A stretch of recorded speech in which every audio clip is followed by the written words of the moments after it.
আমিতো এতিয়া বহুত কষ্টত আছো। মানুহজনক চিকিৎসা কৰিবলৈ বহুত কষ্ট হৈছে।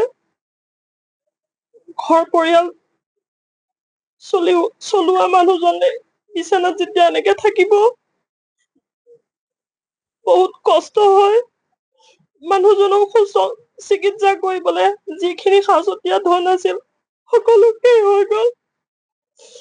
ঘৰৰ গাই দমৰা গৰু বেচি যিখিনি চিকিৎসা কৰিব পাৰো সেইখিনি কৰিলো।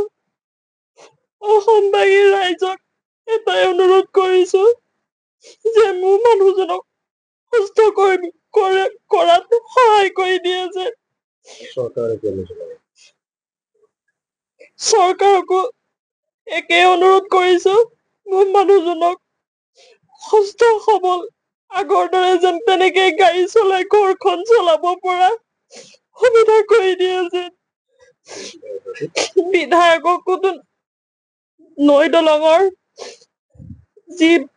নৈ দলঙৰ কাষেদি যিটো ৰাস্তা হৈছিল সেই ৰাস্তাত দলং অপেনিং কৰিবলৈ আহোতে ছাৰৰ হাতত নিজ হাতে মই ছাৰক এখন দৰ্খাস্ত দিছিলো। তাৰ কোনো ছাৰে মোক সহায় দিয়া নাই। জিতু গোস্বামী ডাঙৰীয়া দেৱে। তেখেতকো সেই একে অনুৰোধ কৰিছো যেন যি পাৰে যেনেকে পাৰে মোৰ মানুহজনক সুস্থ সবল কৰি অকমান সহায় কৰি দিয়ে যে। মোৰ নাম শ্ৰী সাৰংগ দাস। আপোনাৰ ঘৰ? মোৰ ঘৰ ব্ৰহ্মপুৰ আদৰ্শ গাঁও। আপোনাৰ অসুবিধা হৈছে? হয়। মই বৰ্তমান কৰ্কট ৰোগত ভুগি আছো। কিমান দিন? মোৰ প্ৰায় এবছৰে হৈ গ'ল।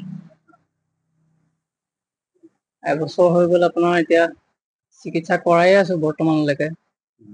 চলি আছে। কিন্তু ধৰক চিকিৎসা কৰি মই সৰ্বস্বান্ত হৈ গৈছো আৰু। আৰ্থিকভাৱে যিমানখিনি আছিলে পুঁজি সকলো শেষ। এতিয়া হাতত পুঁজি বুলিবলে নায়েই। হয়। হয়। চিকিৎসাৰ বাবে ধনৰ অভাৱ হৈ আছে মোৰ এতিয়া বৰ্তমান। অহা যোৱা কৰিবলৈকে দিগদাৰ হৈছে। তাকে অসমৰ স্বাস্থ্য বিভাগ অসমবাসী ৰাইজক কৰযোৰে অনুৰোধ কৰিছো যাতে তেওঁলোকে কিবা এটা সহায় কৰি মোক এই দুৰাৰোগ্য ৰোগৰ পৰা উপশম পাবৰ বাবে কিবা এটা ব্যৱস্থা কৰি দিয়ে যেন। আপোনাৰ ঘৰত কোন কোন আছে? মোৰ ঘৰত মোৰ পত্নী আছে আৰু মোৰ ল'ৰা দুটা আছে। পৰিয়াল পোহপাল দিবলৈ অসুবিধা হৈছে? হয় সেইটো আছেই আৰু পৰিয়াল পোহপাল দিবলৈ বহুত অসুবিধাৰ সন্মুখীন হৈছো মই।